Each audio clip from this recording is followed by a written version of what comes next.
You don't believe in ghosts? You think everything can be explained by science?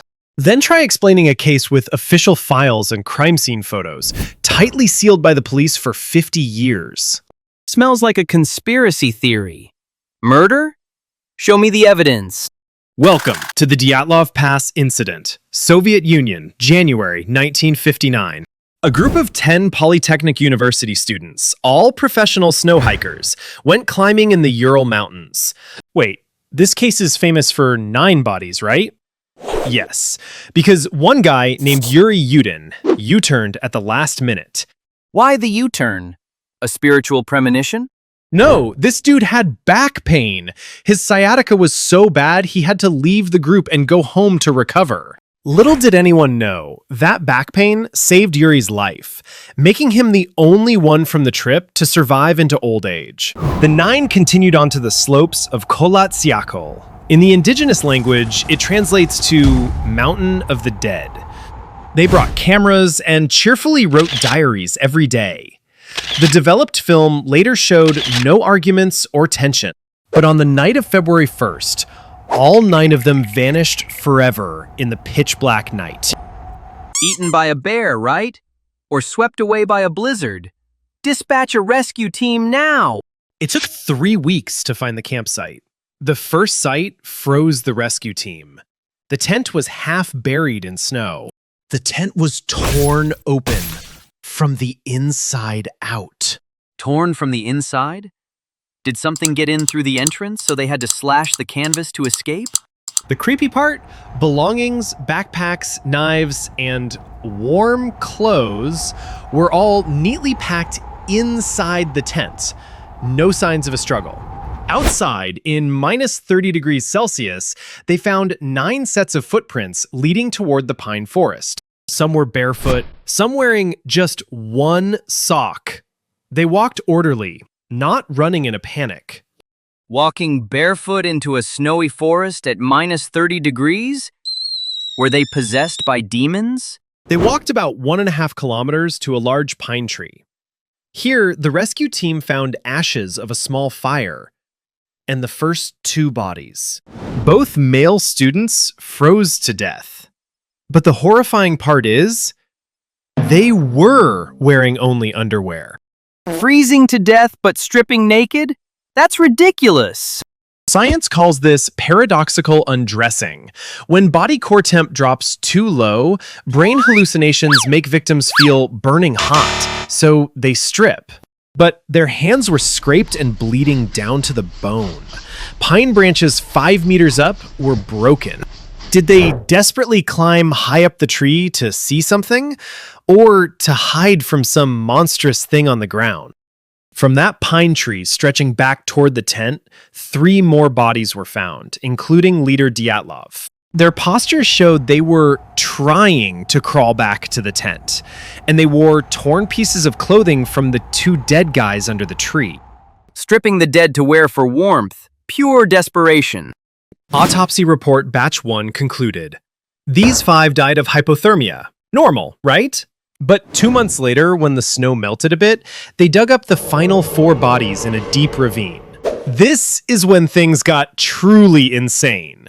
The guy Zolotaryov was found fleeing the tent without shoes, but with his camera around his neck. Excuse me? Fleeing for his life without putting on shoes, but snatched his camera. What was he trying to photograph? Nobody knows. The film was ruined.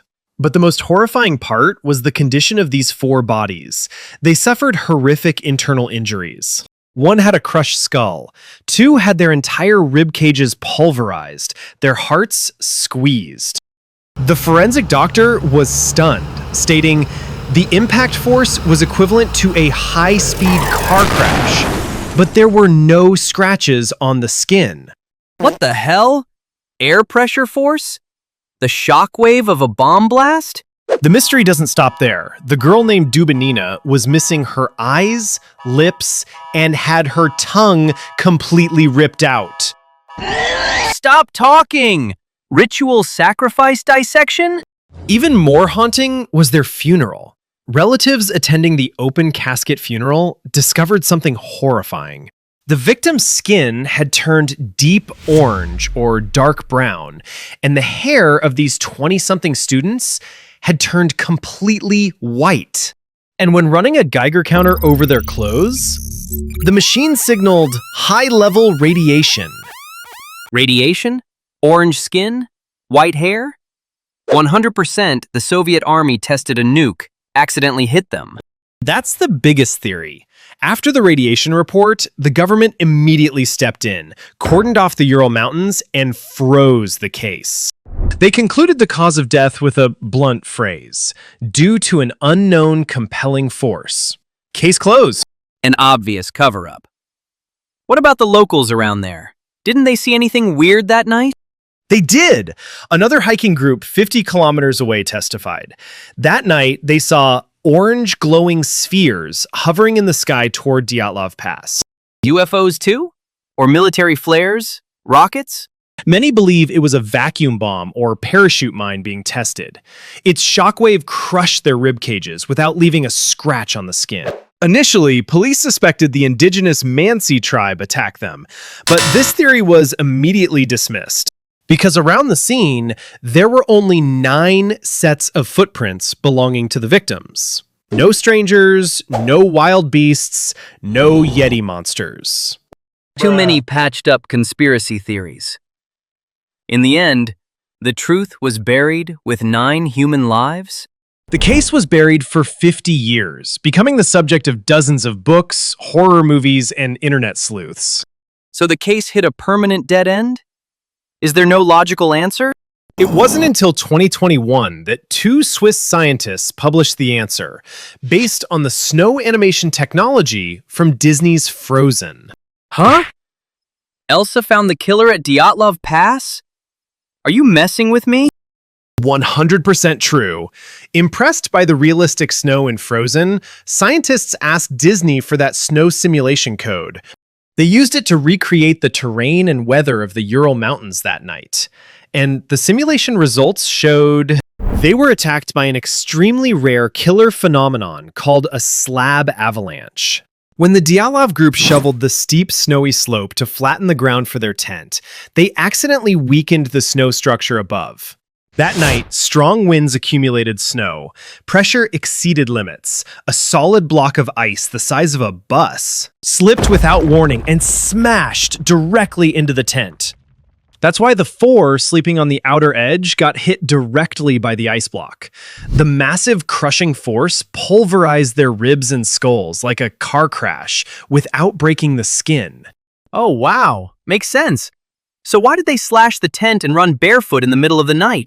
Imagine being fast asleep, buried in darkness under a ton of ice, friends moaning with severe injuries. In extreme panic, they used knives to slash the tent open to dig each other out. Fearing a second avalanche, leader Dyatlov ordered an immediate retreat. Pitch black, wind howling, they had to piggyback the severely injured and flee down to the pine forest. No time to dig through the snow for shoes or coats. Come on, we're not done, Mr. Smarty Pants. What about the missing tongue? And the guy with the camera? Zolotaryov fleeing empty-handed but wearing his camera was instinct. He was a photographer. The camera was more important to him than shoes. Die by the profession. As for missing eyes and tongue, it's very simple. The girl Dubinina fell face down into a shallow, continuously flowing stream. Over 2 months, flowing water, natural decomposition, and small scavengers picked clean the softest, easily degradable tissues on her face. Sounds reasonable. What about the radiation on clothes? The orange skin and white hair at the funeral? Orange skin and white hair are due to wind and sun exposure at minus 30 degrees for months, causing natural mummification and snow blindness sunburn. And the radiation? Yuri Krivonishenko, a group member, previously worked on nuclear disaster cleanup at the Kishtim facility. His camping clothes were his old work coveralls, contaminated with radiation from home, no UFO firing lasers at them. Holy crap! Science pieces it together so logically. Every puzzle piece fits perfectly. And the orange spheres in the sky seen by other hikers? Those were R-7 Semyorka rocket flares tested by the Soviet military hundreds of miles away. And people rumored it was aliens for 50 years. Too much free time breeds paranoia. The truth is often less sensational than conspiracy theories. However, even if science proved it with 3D simulations, tens of thousands of victims' families still believe the military was involved, scrubbed the scene clean, and covered it up too quickly. The only things left behind are the black and white photos of them hugging, smiling brightly, and playing in the snow hours before death struck. Such a tragic end for the youth. The power of nature is truly terrifying. The Dyatlov Pass forever remains a cold memorial for 9 young, ambitious souls. As for you, do you believe the scientific conclusion, or still think something darker is lurking in the Ural Mountains? Like, subscribe, and comment your thoughts below. Chat History signs off. See you in the next case.